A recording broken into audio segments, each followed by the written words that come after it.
Hello दोस्तों, मैं दिनेश चौधरी आप सभी का स्वागत करता हूं पीएससी बाय डीसी सर हमारे यूट्यूब चैनल पर। इस चैनल पर हम क्रमबद्ध तरीके से पढ़ते हैं और निशुल्क रूप से एमपीपीएससी की तैयारी कर रहे हैं।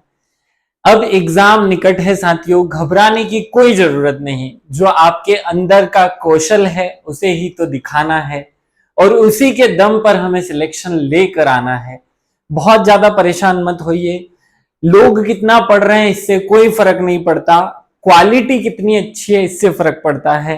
देखो, मैं आपको एक बड़े सिंपल उदाहरण के रूप में समझाऊं। एक कुम्हार दिन भर में 100 मटके बना ले, लेकिन एक सुनार अगर एक अंगूठी भी दिन में बनाता है, दोनों का कहीं कोई कंपैरिजन नहीं किया जा सकता। इसी तरीके से हमें क्वालिटी पर, गुणवत्ता पर, जो आपको याद हो कंटेंट, उस पर फोकस करना है। अब फालतू की चीजें पढ़ने से अच्छा है केवल वो पढ़े जो एग्जाम में आता है, जो एग्जाम में आ रहा है, एग्जाम में आ सकता है। और इसीलिए हमने, क्योंकि मध्य प्रदेश पूरी परीक्षा में 50, 55, 56 नंबर का आएगा, उसको कवर करने के लिए एमपी की सीरीज को सबसे लास्ट में रखा। याद करने की सीरीज के रूप में हम इसे याद कर रहे हैं। चलिए, आज हम मध्य प्रदेश के प्रमुख चित्रकार पढ़ने वाले हैं। चलिए, बहुत ज्यादा टाइम ना वेस्ट किए हुए चलते हैं। अगर आपको ये सीरीज अच्छी लगती है तो इस चैनल को देखते रहिए, क्योंकि आपको नोटिफिकेशन नहीं मिलेगा, सीधे वीडियो मिल जाएगा। आप इस प्लेलिस्ट को बार बार देखते रहिएगा। चलिए शुरू करें। सबसे पहले भगवान श्री गणेश का नाम लेकर श्री गणेशाय नमः बोलते हुए और मेरे शिक्षक श्री सुरेश पटेल सर को याद करते हुए आगे बढ़ते हैं। हम इस सिलेबस को बहुत अच्छे से देख चुके हैं, समझ चुके हैं, जान चुके हैं। इस सिलेबस में एक चित्रकार कलाएं बहुत ज्यादा महत्वपूर्ण स्थान पर हैं। उसी में हम मध्य प्रदेश की जो चित्रकला है उसको पढ़ चुके हैं। चित्रकला के बाद अब चित्रकार पढ़ने की बारी है। चित्र बनाएगा कौन, इसी पर बात हो रही है। चित्रकार कौन होता है? जो चित्र बनाता है। मध्य प्रदेश में हजारों से ज्यादा चित्रकार हैं, लेकिन उनमें से कुछ 10-15 महत्वपूर्ण हैं, वही हम पढ़ने वाले हैं इस वीडियो में। चलिए, सबसे महत्वपूर्ण व्यक्ति विष्णु चिंचालकर की बात करते हैं। विष्णु चिंचालकर एक बहुत ही महत्वपूर्ण चित्रकार रहे। साथ में इन्होंने अलग अलग भूमिकाएं भी निभाई। इनका जन्म 1917 में ग्राम आलोट, जिला देवास, देवास मध्य प्रदेश में है। इंदौर के पास ही है, जहां से मैं भी हूं। मैं भी इन्हीं के जिले से संबंध रखता हूं। तो इनका जन्म, विष्णु चिंचालकर का जन्म जो है वो देवास में हुआ। इन्होंने इंदौर के स्कूल ऑफ आर्ट्स से अपनी एजुकेशन प्राप्त की और फिर देवलालीकर, जो कि एक बहुत भारत के सबसे महान चित्रकारों में से एक हुए, इनको सानिध्य प्राप्त हुआ। साथ में कॉलेज में इनके 3 महत्वपूर्ण जो सीनियर्स हैं वो रहे एमएफ हुसैन, श्रीधर बेंद्रे और देवलालीकर। इन तीनों को ही इन्होंने अपने सीनियर्स के रूप में इनसे शिक्षाएं प्राप्त की, मार्गदर्शन प्राप्त किया। यहां तक जो हमने बातें पढ़ी है, इसमें से कोई काम की बात पूछी नहीं जाती परीक्षा में। मूलतः जो परीक्षा में पूछा जाता है वहां आ जाते हैं। विष्णु चिंचालकर किस प्रकार की चित्रकला करते थे? विष्णु चिंचालकर जो हैं वो लैंडस्केप पोर्ट्रेट क्या बनाते थे? लैंडस्केप पोर्ट्रेट में सिद्धहस्त थे, उसके प्रसिद्ध चित्रकार थे। इन्होंने नवीन प्रयोग किए।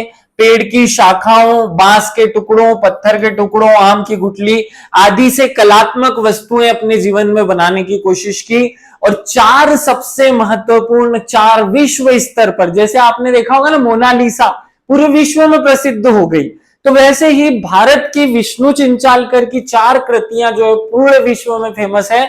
उसमें से एक मोनालिसा भी है, लेकिन इनकी मोनालिसा असली मोनालिसा नहीं, चप्पल में मोनालिसा है। आपको ये चित्र दिखाई दे रहा होगा, ये एक चप्पल थी और इन्होंने चप्पल का ही चित्र बना दिया और उसमें मोनालिसा को बनाने की कोशिश की और उसी से प्रसिद्ध हुए चप्पल में मोनालिसा। ये महत्वपूर्ण चित्र है, याद रखिएगा। तार प्लग में बारासिंघा, ये आपको अगला चित्र दिखाई दे रहा होगा, यहाँ तार प्लग है, इसमें इन्होंने बारासिंघा को दिखाने की कोशिश की। ऐसे ही जाम में टैगोर, आप जो खाने का जाम खाते हैं ना, वो जाम में टैगोर और बनियान में ईसा मसीह, ये 4 बहुत ज्यादा महत्वपूर्ण। अब इनको कोट बनाने की जरूरत ही नहीं है, क्योंकि मैंने भी सोचा था कोट बना के याद कराऊंगा, लेकिन जरूरत ही नहीं। कितने प्यारे चित्र हैं। चप्पल में मोनालिसा, मतलब चप्पल मारूंगा मोनालिसा, ऐसे वाला चित्र। और चप्पल के बाद तार प्लग में बारासिंगा, जाम में तो वो तार आपस में घरों में इतने फंस जाते हैं जैसे बारासिंगा में फंस गए हों, वैसे हो जाएगा। जाम में टेगोर या टेगोर में जाम, जाम में टेगोर, बनियान में ईसा मीसा मसीह, ऐसे 4 महत्वपूर्ण चित्र इन्होंने अपने जीवन में बनाए। आगे बढ़ते हैं। इन्होंने कुछ समय विश्व के सबसे ज्यादा प्रसिद्ध चित्रकार माइक ब्राउन के साथ काम किया। इन्होंने ग्रुप बनाया था, उस ग्रुप का नाम, ये क्वेश्चन पूछा जाता है, बहुत महत्वपूर्ण प्रश्न है, इसको स्टार लगा लिया जाए 3 कम से कम। 1960 में उन्होंने फ्राइडे ग्रुप की स्थापना की थी। किस संस्था की स्थापना की थी? फ्राइडे ग्रुप नाम से कलाकारों का एक संघ, एक संस्था बनाई थी। याद रखिएगा, फ्राइडे ग्रुप जो है वो कलाकारों की एक संस्था है। 30 जुलाई 2000 को इनका हृदयघात, हार्ट अटैक आने से निधन हो गया। विष्णु चिंचालकर बहुत महत्वपूर्ण व्यक्ति है, देवास में जन्मे, पोर्ट्रेट कलाएं बनाई इन्होंने। कौन सी कला? पोर्ट्रेट में भी ये शब्द याद रखना, लैंडस्केप पोर्ट्रेट। कौन सा पोर्ट्रेट? लैंडस्केप। 4 चित्र प्रसिद्ध है, कौन से? चप्पल में मोनालिसा, तार में बारासिंगा, और जाम में टेगोर, और ईसा मसीह कौन सी? बनियान में ईसा मसीह। 4 याद रख लेना। आगे इन्होंने फ्राइडे ग्रुप बनाया 1960 में। किसने स्थापना की थी ये पूछा जाता है। इनका निधन कब हुआ, जन्म कब हुआ, ये कोई प्रश्न नहीं बनते, तो मैं आपको इंटरेस्ट आ जाए इसीलिए उनकी शक्ल दिखाया हूं। ये चित्र आपको दिखा दिया। ये विष्णु चिंचालकर हैं और इन्होंने ये चप्पल में मोनालिसा बनाई थी, और ये इन्होंने तार प्लग में बारासिंगा बनाया। बहुत महत्वपूर्ण चित्र है। आगे बढ़ते हैं। सैयद हैदर रजा अगले चित्रकार हैं। दूसरे सबसे महत्वपूर्ण चित्रकार सैयद हैदर रजा, बहुत काम के हैं। नरसिंहपुर के बावरिया गांव में, अब बावरा हो गया ना चित्र बना बना के, तो नरसिंहपुर के बावरिया गांव में इन हैदर रजा का जन्म हुआ और 2016 में इनका निधन हो गया। जन्म हुआ 1922 में, मरे 2016 में। भारतीय चित्रकार के रूप में आप गूगल कर सकते हैं इनको। उन्होंने चित्रकला महाविद्यालय नागपुर से, कहां से? चित्रकला महाविद्यालय नागपुर और जे स्कूल ऑफ आर्ट्स मुंबई से शिक्षा ग्रहण की। और फिर 1950 में जब देश आजादी हुआ था, 1950 में इनको फ्रांस की सरकार से छात्रवृत्ति प्राप्त हो गई पढ़ाई करने के लिए। और जैसे ही इनको छात्रवृत्ति प्राप्त हुई, ये कहां चले गए? फ्रांस चले गए और विश्व में भारत का नाम कर दिया। इन्होंने भारतीय जो चित्रकला का स्वरूप था और यूरोपीय चित्रकला का स्वरूप था, दोनों को मिक्स किया और एक नया फॉर्मेट विश्व के सामने रखा। इसीलिए इनको सैयद हैदर रजा को जाना जाता है। उनकी कला पूर्व और पश्चिम, मतलब पूर्व माने हम, पश्चिम के अद्भुत समन्वय के लिए जानी जाती है। ये क्वेश्चन बहुत महत्वपूर्ण है। किस चित्रकार ने पूर्व और पश्चिम की चित्रकला का समन्वय स्थापित किया? सैयद हैदर रजा ने चित्रकला में समन्वय स्थापित किया, पूर्व का और पश्चिम का। गहरे मखमली रंगों का ध्वन्यात्मक प्रभाव कला की विशेषता थी इनके। वे चटकदार और समृद्ध रंगों का प्रयोग करते थे। वे भारतीय ब्रह्मांड विज्ञान के साथ साथ अनेक दर्शनों को चित्रों में दर्शाने की कोशिश करते थे। यहां से यह प्रश्न पूछा जा चुका है परीक्षा में, किस चित्रकार ने बिंदु शैली को जन्म दिया चित्र बनाने की? चित्र बनाने के लिए ऐसे डॉटेड चित्र, जैसे मुझे अपना चित्र बनाना है तो मैं ऐसे छोटे छोटे डॉट के माध्यम से उस चित्र को बनाऊंगा। ऐसे चित्र बनाने की शैली का आविष्कार किसने किया? सैयद हैदर रजा ने किया। स्टार लगा लो इस बात पर, बहुत महत्वपूर्ण बात है। उनकी जो प्रमुख पेंटिंग थी, अधिकांश पेंटिंग ऑयल कलर, मतलब ऑयल कलर तेलीय रंगों से और एक्रेलिक से बनी हुई है। और इनकी प्रमुख पेंटिंग्स में कौन कौन सी पेंटिंग प्रसिद्ध है? उनके सामने नाम है, ये इनकी एक प्रमुख पेंटिंग है जो डॉटेड पद्धति पर बनाई गई है। डॉट अर्थात बिंदु शैली के जन्मदाता है। अब बिंदु शैली के जन्मदाता है तो इनकी एक पेंटिंग तो बना दो बिंदु। क्या बना देंगे? बिंदु। अब बिंदी कौन लगाती है? हमारी माँ। कौन लगाती है? हमारी माँ। और ये माँ के ऊपर भी लगी हुई है ना बिंदी। अब माँ जो है वो माँ कब बनती है? जब वो प्रजनन करती है, जब वो बच्चों को जन्म देती है। तो यहां लिखा हुआ है फर्टिलिटी, तो अगला शब्द है फर्टिलिटी। क्या है? फर्टिलिटी। ये इनका एक चित्र है, मैं चित्र याद करा रहा हूं। सबसे पहला बिंदु शैली के जन्मदाता थे तो बिंदु जोड़ लिया सैयद हैदर रजा से। उनके चित्रकला में माँ था, माँ ने क्या किया? फर्टिलिटी। और फिर जो बच्चा गर्भ में होता है तो वो, हाँ, बच्चा हमारी आवाजें सुनता है, वो हमारी होती है अनसुनी आवाज। क्या होती है? अनसुनी आवाज। ये अनसुनी आवाज जो है वो हमारे हृदय से सुनता है। कैसे सुनता है? स्पंदन से। हमारे हृदय की धड़कन को हिंदी में कहते हैं स्पंदन, ये याद रह जाए। और फिर कुछ 9 माह बाद एक फूल जैसा बच्चा जन्म लेता है, हमने नाम रख दिया सफेद फूल। ये इनकी चित्रकलाएं हैं, इनके फोटोज हैं।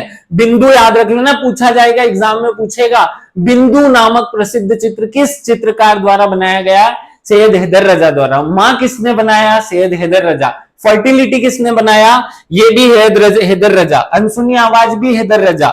स्पंदन, सफेद फूल आपको याद रखना है। राजस्थान नाग अंकुरण, ये दोनों भी चित्र इन्हीं के हैं। और अभी कुछ समय से प्रसिद्ध हुआ अटल शून्य की अनंतता। बिंदु जो है वो अनंत होते हैं, तो अटल शून्य की अनंतता इससे जोड़ लो। और ये सारे जो चित्र हैं बहुत महत्वपूर्ण है, किसने बनाए? सैयद हैदर रजा द्वारा बनाए गए। आगे बढ़ते हैं। सैयद हैदर रजा जो है उनको फ्रांस का एक ऐसा अवार्ड मिला जो फ्रांस में आज तक किसी को नहीं मिला, गैर फ्रांसीसी नागरिक को। तो उसे कहते हैं प्रोद्लिक्रिक पुरस्कार। ये बहुत नाम अटपटा सा लग रहा होगा। प्रोद्लिक्रिक पुरस्कार जो है वो फ्रांस का है और ये पहले ऐसे गैर भारतीय थे। इस पुरस्कार को प्राप्त करने वाले वे अकेले गैर फ्रांसीसी व्यक्ति बने। इनको भारत में भी 3 पुरस्कार मिले, पद्मश्री पुरस्कार 1981, ललित कला सम्मान 1983 और कालिदास सम्मान 1982 में इनको मध्य प्रदेश शासन द्वारा दिया गया। तो बहुत ज्यादा इनके पुरस्कार याद मत करो, आपको महत्वपूर्ण बात पूछी जाएगी इनकी पेंटिंग्स के नाम में। और पेंटिंग्स के नाम एक बार फिर से दोहरा लो आप, कैसे याद रखोगे? सैयद हैदर रजा ने बनाई थी बिंदु शैली। कौन सी शैली? बिंदु शैली। अब बिंदु का तो कोई वैल्यू ही नहीं होता, वो तो अनंत होती है। अब बिंदी कौन लगाती है? हमारी माँ लगाती है। और माँ कब बनती है? जब वो फर्टिलिटी या प्रजननता या किसी को जन्म देती है। जो जब बच्चा जन्म लेगा वो क्या होगा? वो अनसुनी आवाज सुन रहा होगा, अनसुनी आवाज होगा उसकी माँ की, ये याद रख लेना। उसी से वो अपने हृदय से, स्पंदन से सुन रहा होगा आवाज। वो फूल जैसा बच्चा सफेद फूल है। सफेद फूल कहां पैदा होते हैं? राजस्थान में। तो याद रह जाएगा अनंत, अटल शून्य की अनंतता, मां, फर्टिलिटी, अनसुनी आवाज, स्पंदन, सफेद फूल, राजस्थान, ये सारी कृतियां या सारे चित्र किसके हैं? ये सैयद हैदर रजा के चित्र हैं, याद रखिएगा। चलिए आगे बढ़ते हैं, हम अगले चित्रकार पे चलते हैं। देवयानी कृष्ण बहुत महत्वपूर्ण है। देवयानी कृष्ण किसकी शिष्य थी? ये देवलालीकर की थी। देखो देवयानी मतलब देवलाली। देवलाली जो चित्रकार हैं उनकी शिष्या थी देवयानी कृष्ण। ये उनका फोटो है। वे भारतीय खिलौने, रूपांकनों और पेंटिंग्स के ऊपर शोध करने के लिए जानी जाती हैं।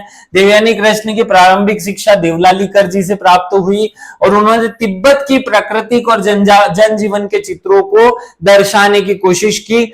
स्क्रीनशॉट ले लो, जो लेना है ले लो, याद रखना क्वेश्चन इंपॉर्टेंट है, यहां से प्रश्न बनेगा। किस प्रसिद्ध चित्रकार ने तिब्बतीय चित्रों को प्रदर्शित करने की कोशिश की? देवयानी कृष्ण ने की। आगे बढ़ते हैं। 1972 में एक न्यूज़पेपर है द टाइम्स ऑफ इंडिया, इसके कला समीक्षक थे रिचर्ड बोर्थलोम्यू। क्या नाम था? रिचर्ड बोर्थलोम्यू। इन्होंने कहा कि एशिया और यूरोप की प्रसिद्ध कलाकार या विश्व सबसे अच्छी कलाकार जो है, भारत की अग्रणी कलाकार जो है वो महिला माना इन्होंने, या उसका खिताब इनको दिया गया इनके द्वारा, ये याद रखिएगा। 2000 में उनका निधन हो गया। आगे इन्होंने तिब्बत सिक्किम में मुखौटा दृश्यों को सुंदर रूप में इस तरह की चित्रकारी करते हुए, तिब्बतीय चित्र है, तिब्बत के जो लोग होते हैं, तिब्बत की जो संस्कृति होती है उसको अपने चित्रों में दर्शाने की कोशिश की। केवल एक ही विशेष बात याद रख लो, तिब्बत या सिक्किम के जो लोग होते हैं, सिक्किम की जो संस्कृति होती है, उसको किस कलाकार ने, चित्रकार ने अपनी संस्कृति में दर्शाया? तो देवयानी कृष्ण ने अपने चित्रों में इसे दर्शाया, याद रखिएगा। चलिए आगे बढ़ते हैं। अगले जो चित्रकार हैं वो श्री नारायण श्रीधर बेंद्रे हैं। इनको शॉर्टकट में NS बेंद्रे भी कहा जाता है, कंफ्यूज नहीं होना जब बेंद्रे लिखा हो तो। इनका जन्म इंदौर में 1910 में हुआ था। कहां हुआ था? इंदौर में 1910 में। आपको फोटो दिखाई दे रहा होगा। प्रसिद्ध चित्रकार रहे मध्य प्रदेश के। इनका मार्गदर्शन भी उसी व्यक्ति ने किया जो भारत का सबसे महान चित्रकार है, देवलालीकर। इनकी जो प्रमुख चित्रकलाएं हैं वो आवश्यकता से मुक्ति, पटना आवास, दार्जिलिंग की चाय बागान में युवती, ग्राम्य जीवन के अतिरिक्त कश्मीर घाटी, नैनीताल की झील, उटकमंड, अमरनाथ, हिमालय, प्रार्थना सभा में गांधी जी और बुद्ध पूजा, ऐसे इन्होंने बहुत प्रसिद्ध प्रसिद्ध चित्र बनाए। अब हो सकता है कि आपका दिमाग खराब हो जाए, इतने सारे चित्र कहां से याद करेंगे, तो मत करो इतने सारे, मैं उसमें से 3 इंपॉर्टेंट बता देता हूं आपको। प्रार्थना सभा में गांधी जी, ये बहुत महत्वपूर्ण पेंटिंग है इनकी। क्या है, ये लाल कर रखा अलग से, प्रार्थना सभा में गांधी जी, ये हमको बहुत महत्वपूर्ण क्वेश्चन के रूप में पूछा जा चुका है। अमरनाथ पूछा जा चुका है। दार्जिलिंग के चाय बागान में युवती चाय तोड़ते हुए दिखाई और उसका एक चित्र इन्होंने बनाया, ये हमसे क्वेश्चन पूछा जा चुका है। आवश्यकता से मुक्ति हमसे क्वेश्चन पूछा जा चुका है। बस ये 4 आप याद कर लो। नारायण श्रीधर बेंद्रे, नारायण मतलब भगवान, भगवान को क्या आवश्यकता है किसी चीज की। अब भगवान कभी चाय पीते हैं, चाय बागान में युवती को भी नहीं देखते हो तो। अमरनाथ खुद भगवान है। और प्रार्थना सभा, प्रार्थना किसकी करते हैं, नारायण की, तो नारायण से जोड़ ली प्रार्थना। प्रार्थना किसकी की, अमरनाथ की। और जब प्रार्थना करने लगे इंसान तो उसकी सारी आवश्यकताएं, पूरी आवश्यकता से मुक्ति मिले उसको, ऐसे जोड़ लो, याद हो जाएगा। नारायण श्रीधर बेंद्रे की ये पेंटिंग है। इनकी पेंटिंग की जो सबसे बड़ी खासियत होती थी वो ये चित्र आपको क्यों दिखाया जा रहा है, इन्होंने ऐसे चित्र बनाए कि उसी की, ये चित्र ऊपर बना हुआ है और पानी में उसी की कृति दिखाई दे, ऐसे चित्र बनाने की जो परंपरा है वो श्री नारायण श्रीधर बेंद्रे ने शुरू की थी। आपको याद रखना है, नारायण श्रीधर बेंद्रे, उन्होंने सर्वाधिक तेल चित्र बनाए। तेल चित्र तथा चित्रों में जल रंग दृश्य, ये पॉइंट बहुत महत्वपूर्ण है, जल रंग दृश्य चित्र विशेष आकर्षक रहे। ऐसी चित्र बनाते थे कि आधी जो पेंटिंग थी, ये जैसे पूरा पेज पर पेंटिंग बना रहा है तो आधे पे वो चित्र बनाएंगे और उसी का उल्टा चित्र यहाँ दिखाई देगा, जैसे पानी में दिखाई दे रहा हो, ऐसे चित्र ये बनाते थे। उन्होंने अपने जीवन में लगभग 30 से ज्यादा पुरस्कार प्राप्त किए और 1969 में उन्हें पद्मश्री पुरस्कार भी प्राप्त हुआ। ये भी याद रख लेना, 1992 को उनका निधन हो गया।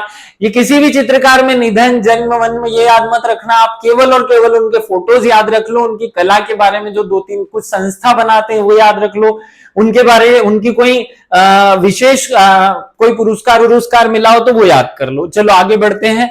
मकबूल फिदा हुसैन, बहुत महत्वपूर्ण व्यक्ति रहे, दिखाई दे रहे होंगे। मकबूल फिदा हुसैन चित्र में ही दिखाई दे रहे हैं, हीरो जैसे। भारत के पिकासो कहा जाता है, क्या कहा जाता है इनको, भारत का पिकासो किसे कहा जाता है, भारत का पिकासो कहा जाता है मकबूल फिदा हुसैन को। हर आदमी फिदा हो जाए ऐसे फिदा थे, लेकिन बाद में इन्होंने थोड़ा सा गड़बड़ चित्र बनाना शुरू किया। महाराष्ट्र के सोलापुर में इनका जन्म हुआ, लेकिन अपना अधिकांश समय उन्होंने इंदौर में ही गुजारा, इंदौर में ही रहा करते थे। इंदौर में ही देवलालीकर से उन्होंने चित्रकला की शिक्षा ग्रहण की और संपूर्ण जीवन में प्राथमिक प्रतीकों में भारतीय स्त्री को दर्शाने की कोशिश की। इनके जो चित्र होते थे उसमें स्त्री को दर्शाया जाता था। कुछ विशेष चित्रों पर बात करते हैं। घोड़ों को रेखांकित करने में प्रख्यात व्यक्ति माने जाते हैं, आज तक इनके जैसे घोड़ों के चित्र कोई नहीं बना पाया ऐसा माना जाता है। गणेश जी भी इनके चित्र की प्रमुख विषय वस्तु रहे हैं, याद रखना। ये गणेश जी का एक इन्होंने चित्र बनाया है, ये एक स्त्री का चित्र उसमें भी घुसेड़ दिया, मतलब स्त्री के चित्रों पर विशेष इनका जो चित्रांकन रहा। 1967 में उन्होंने through the Eyes of painter, ये एक विशेष नाम याद रख लेना, through the Eyes of painter के लिए सर्वश्रेष्ठ प्रायोगिक फिल्म का राष्ट्रीय पुरस्कार मिला। बाद में इन्होंने फिल्म बनाना शुरू कर दिया, चित्र बनाते थे फिर फिल्म बनाना शुरू किया। माधुरी दीक्षित का नाम आप सब लोगों ने सुना होगा, उनके साथ गजगामिनी नाम की मूवी बनाई। तब्बू हमारे इंडियन सिनेमा की एक बहुत अच्छी हीरोइन रही, तब्बू के साथ इन्होंने मीनाक्षी नाम की जो मूवी थी अ टेल ऑफ 3 सिटीज, इन्होंने ये फिल्म बनाई। पद्म भूषण इनको 1973 में मिला, पद्म विभूषण 1991 में मिला। 1973 दोनों साल याद करने हैं, अभी मैं बीच बीच में बोला नहीं करने, यहाँ याद करने। पद्म श्री मिल गया, सॉरी पद्म भूषण मिला, पद्म विभूषण मिला, ये दोनों ही पुरस्कार कब मिले याद करना। गणेश जी का चित्र इनकी मुख्य विषय वस्तु रहती थी। इनके जो चित्र रहे, हमने मकबूल फिदा हुसैन को याद किया। मकबूल फिदा हुसैन के बहुत सारे चित्र हैं, चित्रों के नाम याद कहीं नहीं करने, लेकिन 2 मूवीज के नाम याद रख लो, गजगामिनी और मीनाक्षी, ये 2 मूवी याद रख ली। Through the Eyes of a Painter, इसके लिए इनको सर्वश्रेष्ठ फिल्म का राष्ट्रीय पुरस्कार भी प्राप्त हुआ। चलिए आगे बढ़ते हैं। मंजूषा गांगुली, वैसे तो लोग इनको डॉक्टर मंजूषा गांगुली के नाम से जानते हैं, कुछ विशेष बातें इनके बारे में कर लेते हैं। सबसे पहला मंजूषा गांगुली है ना, तो गांगुली का जन्म ग से गांगुली और ग से ग्वालियर में हुआ। ये मैं जोड़ने के लिए बता रहा हूं, कोई विशेष बात नहीं है ना। ग्वालियर में ये जन्मी, चित्रकार थी, कवियत्री थी, लेखिका थी, कला समीक्षक थी। प्रमुख कलाकृति सिल्क माउंटेन थी। ये क्वेश्चन पूछा जा चुका है ना, एक ही लिखा मैंने इनकी सब कलाकृतियों में, बहुत ज्यादा बातें नहीं लिखी। सिल्क माउंटेन, क्या लिखा है इन्होंने? सिल्क माउंटेन, ये इनके कलाकृति थी। उन्होंने national diploma fine and art से में विशेषज्ञता हासिल की और 3 सम्मान पूरे जीवन में इनको बहुत बड़े बड़े हासिल हुए। अमृता शेरगिल सम्मान, कालिदास सम्मान और हैदर सम्मान, ये तीनों ही याद रखने हैं हमें। मंजूषा अग्रवाल, मंजूषा गांगुली के बारे में बहुत ज्यादा बातें नहीं, लेकिन ये सिल्क माउंटेन जरूर याद रखना है, इसीलिए मैंने इस पे स्टार लगा दिया। अब इसको इतना स्टार लगा सकते हैं जो सबसे महत्वपूर्ण पॉइंट है इसमें से। चलिए आगे बढ़ते हैं। जो डॉक्टर मंजूषा गांगुली है, इनका एक चित्र और हमें, इनके जो ये सम्मान है इनको एक बार और याद कर लेना है। अमृता शेरगिल, देखो मंजूषा किसकी? अमृता शेरगिल, पहले याद रख लो, अमृता शेरगिल। कालिदास सम्मान और हैदर सम्मान, ये 3 सम्मान इनको प्राप्त हुए। एक पेंटिंग इनकी हमने लगा रखी है, खैर समझ नहीं आएगा, इनकी पेंटिंग समझ आना बहुत बड़ी बात थी। दिव कृष्ण जयशंकर जोशी, अब ये कौन है भाई? बहुत महत्वपूर्ण व्यक्ति हैं। निमाड़ क्षेत्र के प्रसिद्ध कलाकार, महेश्वर में जन्मे। कहां जन्मे? महेश्वर में जन्मे। ये जयशंकर जोशी के नाम से जाने जाते हैं, याद रखिएगा, डीजे जोशी, ऐसा नाम भी इनका लिखा हुआ मिलेगा कहीं कहीं पर। डीजे जोशी कौन है भाई? जयशंकर जोशी के नाम से विशेष रूप से प्रख्यात हैं। इनकी शिक्षा इंदौर में हुई। देवलालीकर के निर्देशन में इन्होंने शिक्षा प्राप्त की और J fine and arts school Bombay से इन्होंने अपना स्नातक तक पूरा किया। इनकी 4 प्रमुख कृतियां या चित्र हैं। चूड़ियां खरीदती दुल्हन, याद रखना, चूड़ियां खरीदती दुल्हन, लाल पगड़ी, साप्ताहिक बाजार और गोरी त्योहार, ये 4। देखो निमाड़ में क्या होता है? निमाड़ में जो है गणगौर होता है। क्या होता है? गणगौर, तो उसमें से गौर त्योहार निकाल लो। गौर त्योहार हो गया। गौर त्योहार में क्या हुआ? एक बाजार लगा था। क्या लगा था? एक बाजार। उस बाजार में एक युवती, क्या दुल्हन क्या खरीदने आई थी? दुल्हन जो है चूड़ी खरीदने आई थी। और एक आदमी ने क्या खरीद ली दूल्हा बनने के लिए? लाल पगड़ी खरीद ली। तो देखो निमाड़ को जोड़ा, निमाड़ में क्या गणगौर उत्सव मनाया जाता है, तो गणगौर क्या नाम होता है? गणगौर। तो ये गणगौर में जो गौर है, बस ये गौर त्योहार लिखो। गौर त्योहार में बाजार लगा, बाजार में से दुल्हन ने चूड़ी खरीदी और दूल्हे ने लाल पगड़ी खरीदी। ये 4 चित्र किसके हैं? ये हैं जय कृष्ण जोशी के। याद रखना, बहुत महत्वपूर्ण है। मैं सारी चीजें नहीं बता रहा हूं, लेकिन जो बता रहा हूं वो महत्वपूर्ण है। एग्जाम के समय पर जो काम का है वही हमें पढ़ना चाहिए। चलिए आगे बढ़ते हैं। लक्ष्मीकांत राजपूत, ये भी इंदौर में ही जन्मे, इंदौर के प्रसिद्ध कलाकार रहे। इन्होंने इंदौर के देवलालीकर से शिक्षा ग्रहण की। शुरुआत में अकादमिक चित्र बनाते थे और बाद में इन्होंने जो है प्रभाववादी रीति को अपनाया और फेमस चित्र बनाना शुरू किया। इनका एक प्रसिद्ध चित्र है वर्षा आगमन। क्या चित्र है? वर्षा आगमन। अब देखो लक्ष्मी कब आती है? जब वर्षा होती है, क्योंकि वर्षा होती है तो पानी गिरता है और किसान की जेब में फसल का पैसा आता है। तो वर्षा से ही लक्ष्मी आती, तो लक्ष्मी ने वर्षा आगमन नाम का चित्र बना दिया, ये याद रखना। इसके लिए उन्हें वर्दौकिल पुरस्कार प्राप्त हुआ। कौन सा? वर्दौकिल पुरस्कार। मध्य प्रदेश की जो 26 जनवरी को झांकी निकलती है उसमें भी इन्होंने एक पुरस्कार प्राप्त किया। आगे बढ़ते हैं। आखिरी जो चित्रकार हैं वो अवधेश वाजपेयी हैं। बस नाम और इनकी थोड़ी सी डिटेल याद रख लो, खत्म करते हैं, पूरे बता दिए। जबलपुर निवासी, कहां के हैं ये? जबलपुर निवासी अवधेश प्रताप। क्या नाम है? अवधेश वाजपेयी। अवधेश प्रताप मत कर लेना है ना, अवधेश प्रताप सिंह अलग थे। ये मध्य प्रदेश के प्रथम चित्रकारों की श्रेणी में माने जाते हैं। इनकी एक कृति याद कर लो, अज्ञात। देखो अवधेश से क्या याद करना है? अज्ञात। ये क्वेश्चन पूछे गए हैं, जो क्वेश्चन पूछे हैं वही मैं बता रहा हूं। अज्ञात किसकी कृति है? अवधेश वाजपेयी की। अज्ञात का चयन जो है वो centre of Tata institute of fundamental अर्थात TIFR नाम का जो संस्था है उसके होमी जहांगीर बाबा रिसर्च सेंटर की जो चित्रकला संग्रह होते हैं उसके लिए चुना गया। इन्होंने चित्र को डॉटिज्म रूप में या डॉट के रूप में, छोटे छोटे बिंदु के रूप में चित्र बनाने की जो कला है उसका विकास किया है, उसके आधार पर चित्र बनाए। बहुत ज्यादा बातें याद नहीं करनी है। इनके चित्र बिंदु, आकार या अणु पर परिणित होते थे, ऐसा हमें याद रखना है। बहुत महत्वपूर्ण व्यक्तियों को हमने इस लेक्चर में पढ़ा। हमारे मध्य प्रदेश के चित्रकार अधिकांश स्टूडेंट स्किप कर जाते हैं और फिर छोटे छोटे एक एक लाइन के प्रश्न आते हैं और वही 1 नंबर हमारे लिए घातक सिद्ध होता है, हम कंप्लीट नहीं कर पाते। आप सब लोगों से विशेष आग्रह है कि मध्य प्रदेश के रंगकर्मी और मध्य प्रदेश के चित्रकार को जरूर कंप्लीट करें। जिन लोगों ने भी इनको नहीं पढ़ा हुआ है वो बहुत इच्छा अपनी ना होते हुए भी इसको अच्छे से पढ़ाई कर ले, पढ़ ले। आप सभी को विशेष रूप से धन्यवाद इस लेक्चर को अटेंड करने के लिए। अगर आपको ये सीरीज अच्छी लगी तो कमेंट करके बताना, अच्छी नहीं लगे तो कोई दिक्कत नहीं है, कमेंट मत कीजिएगा। आप सभी को धन्यवाद। उन लोगों तक शेयर कीजिए जो अभी परेशान हैं, जिनको लग रहा है कि उनका सिलेक्शन में कोई रोड़ा है, उस रोड़े को इस तरीके से हम निकाल सकते हैं। Thank you.